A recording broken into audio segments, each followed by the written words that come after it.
Your child hasn't imagined in days. They've tapped and scrolled and sat still for hours, but they haven't become a dragon or spoken to the moon or turned a stick into a spaceship. And you've noticed, not loudly, not all at once, but in the quiet, the way they stopped asking strange questions, the way their eyes don't wander anymore. Carl Jung, Swiss psychologist, dream walker, soul mapper, believed that our deepest truths don't arrive in words. They arrive in images, in stories, in play. He called it the play instinct, not a luxury, but the very force that births new things from the unconscious. The creation of something new, he wrote, is not accomplished by the intellect, but by the play instinct acting from inner necessity. But what happens when that instinct is muted? What happens when story time is replaced by screen time and a glowing rectangle becomes the only doorway to imagination? The room is quiet, there are no tantrums, the apps are educational, and yet something feels wrong. You don't see it at first, because the screen doesn't break things, it just replaces them. It replaces the blank page with a finished story, the scribble with a swipe, the question with a search result. And something ancient, the wild, wandering mind, begins to fade. No alarms go off when a child's inner world starts to dim. No updates remind you when wonder is being quietly drained. But you feel it. It's in the stillness that's not peaceful, in the silence that's not restful, in the stare that doesn't dream. We track this screen time. We Google how much is too much. But no chart can tell you what the soul is losing. This is not a warning. This is not a guilt trip. This is a remembering. Because your child doesn't just need content, they need meaning.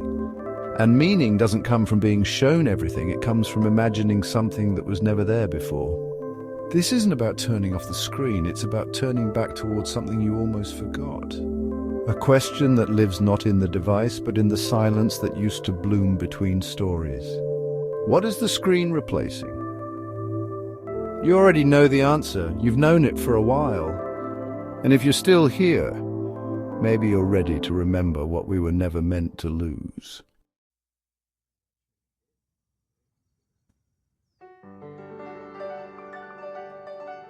Once, a stick could become a sword.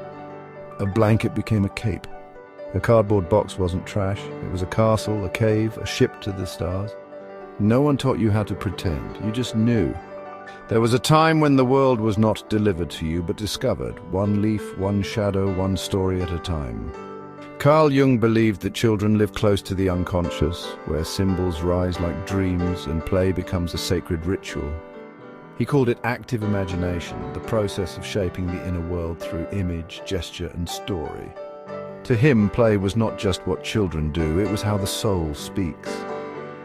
Without this playing with fantasy, he said, no creative work has ever yet come to birth. But fantasy doesn't survive frictionless screens. It needs stillness, it needs space, it needs boredom.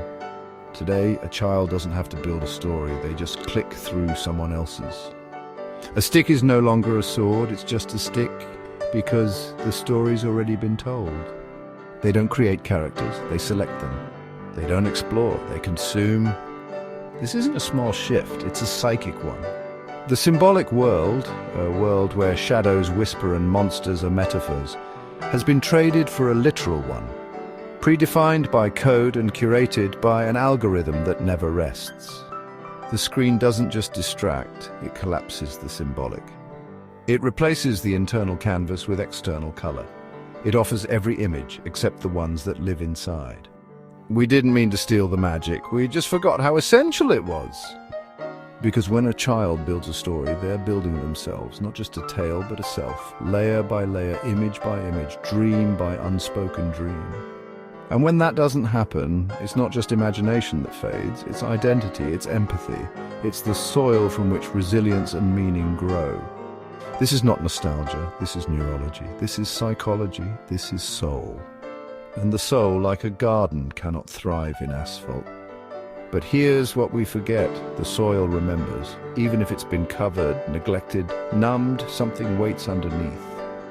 One drawing, one made-up word, one question without an answer, that's all it takes. Because imagination never really dies. It just falls silent and waits to be called back. You once knew how, and your child still can. But first, you have to remember, the garden didn't vanish. You just stopped watering it.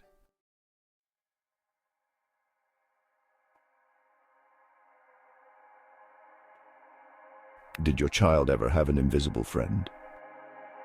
Not one from a cartoon, not a character they copied, but someone they made from scratch, with a crooked smile, 3 wings, and a laugh that no one else could hear.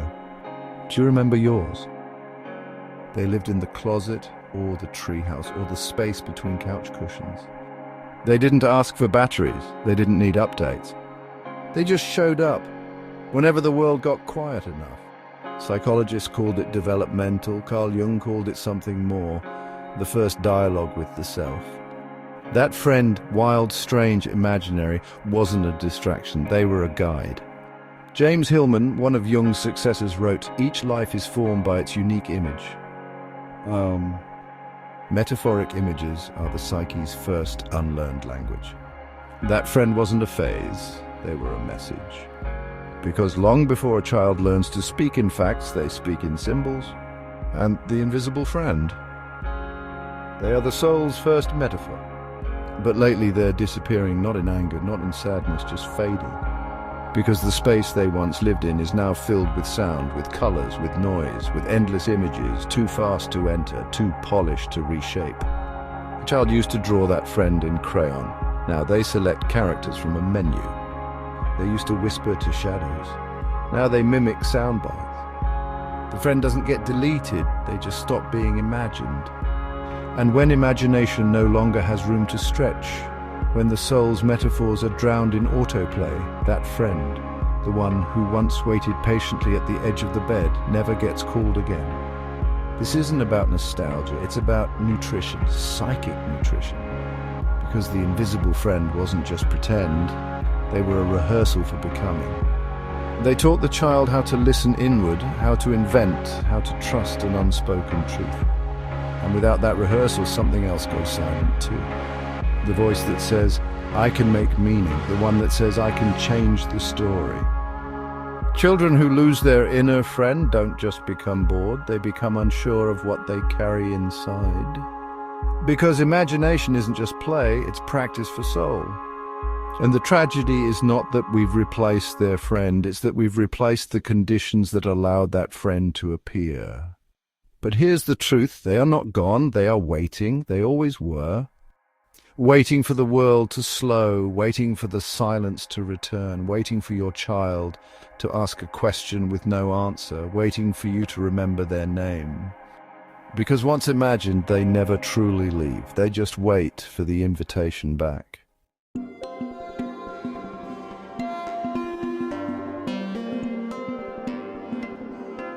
There's a moment in every childhood that seems, well, ordinary, but actually marks a secret crossing.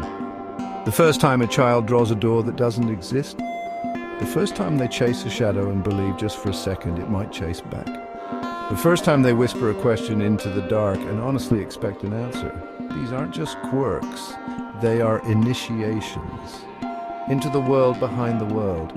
Carl Jung believed imagination wasn't an escape but a threshold, a passageway between what we see and what we sense, between consciousness and the unconscious, between the world we inherit and the one we create. And every threshold, you know, has a guide. You may not know his name, but you've met him. He was there the moment you pretended the bathtub was an ocean, the moment you drew constellations in sidewalk chalk, the moment your child named a cloud and asked what it dreamed of. His name is Hermes. Not the logo, not the courier, but the old messenger god, the one who walked between realms, guide of souls, inventor of the lyre, trickster of transformation. To the Greeks, he was the god of thresholds, of inspiration, of sudden knowing. To Jung, he was the symbol of imagination itself. Hermes didn't live in temples, he lived in doorways and pauses, in the liminal space between this and that, between what is and what might still become. And today he's finding fewer doors. Because honestly, the modern child's life is filled with finished stories, perfect arcs, tidy resolutions that leave no room for mystery. The road is paved, the ending is written. The questions are answered before they can even be asked. And so Hermes waits. He waits in silence and boredom, in the overlooked corner of a room where a story almost began. But sometimes he slips through, in a dream that doesn't make sense, in a question that catches you off guard, in a red leaf hidden in grey. In Chantan's The Red Tree, a little girl moves through a surreal landscape, grey skies, mechanical creatures, cold emptiness. In every image, a tiny red leaf appears, unnoticed, unexplained, until the very end. When she returns home and finds a tree, a vibrant red tree blooming in the middle of her room. She didn't plant it, she didn't expect it, but there it is, growing out of silence, born from within. That's what Hermes leaves behind. Not answers, but symbols. He doesn't explain, he invites. And when your child says something strange, something illogical and glowing with meaning, that's him. When they ask if the moon gets lonely, or what frogs dream about, or if their drawing might come alive when they sleep, that's the whisper at the threshold. That's the voice saying the world is not finished. The story is still unfolding. And you are allowed to make your own chapter. We don't need to teach our children to imagine. We need to stop interrupting when they do, because imagination isn't made, it's remembered. And Hermes is still knocking, still carrying messages between the seen and unseen, still asking, are you listening? And more importantly, are you willing to remember how?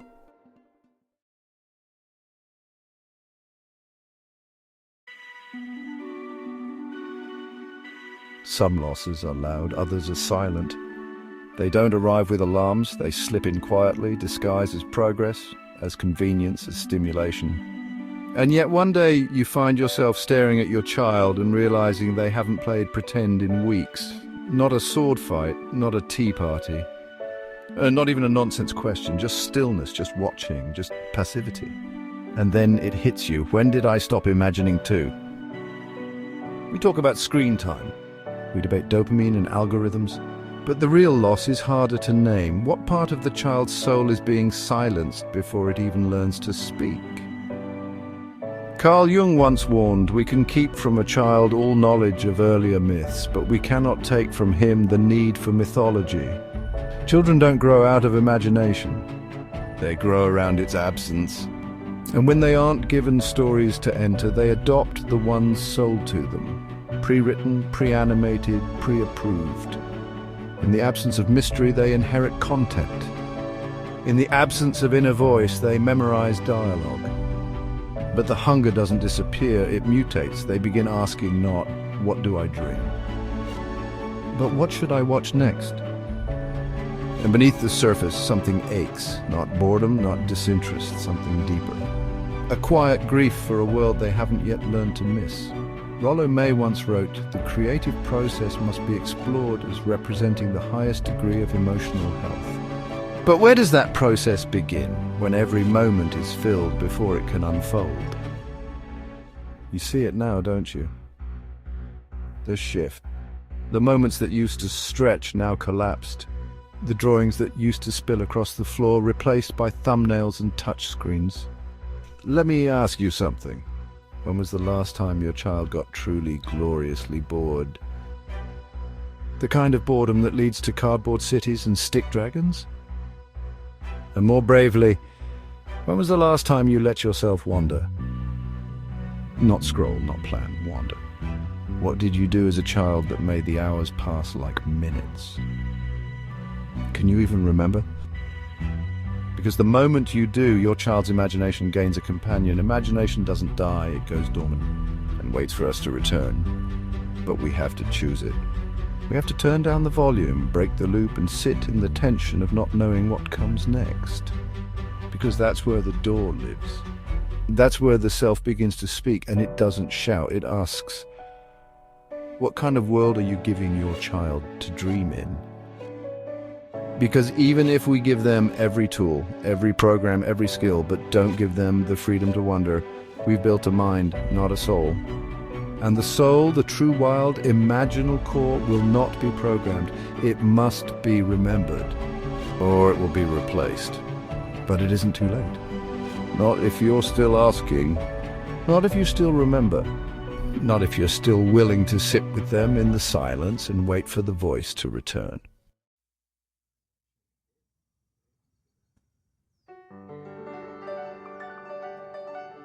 The garden isn't gone, it's waiting.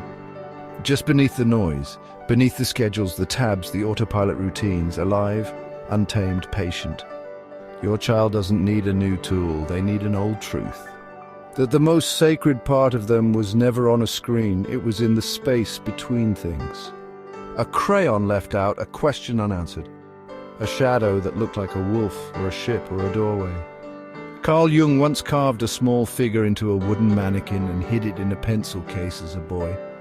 Years later, he found it again and realized it wasn't a toy. It was a symbol, a messenger, the soul speaking back. We all did something like this. Drew something that didn't make sense. Whispered to someone no one else could see. Believed without proof in the magic of pretending, and then we forgot. But the forgetting wasn't permanent, because the garden doesn't vanish. It just overgrows and waits for one act of remembrance. Maybe tonight is not one more episode. Maybe it's a story, a made-up one, no lesson, no plot. Just you and them, and the sound of wonder returning. Or maybe it's letting them be bored and watching what blooms when nothing is given. The return isn't loud, it's quiet, it's slow. It's sacred, one child left alone with a box and a blanket and the whole universe in their head. One drawing pinned on the fridge, not because it's good, but because it's real. One parent sitting beside them, not teaching, just noticing. You don't need to fix anything. You just need to protect the conditions where something sacred can grow. And when you do, when you make space for nothing, everything begins. And if this story stirred something in you, it means the soil is still fertile. Tell us what you remember. Tell us what you imagined. Tell us the name of your invisible friend. Let the garden grow again. Because maybe your memory, your story, your comment will be the red leaf someone else needed to find their way back. And maybe, just maybe, that tree is about to bloom.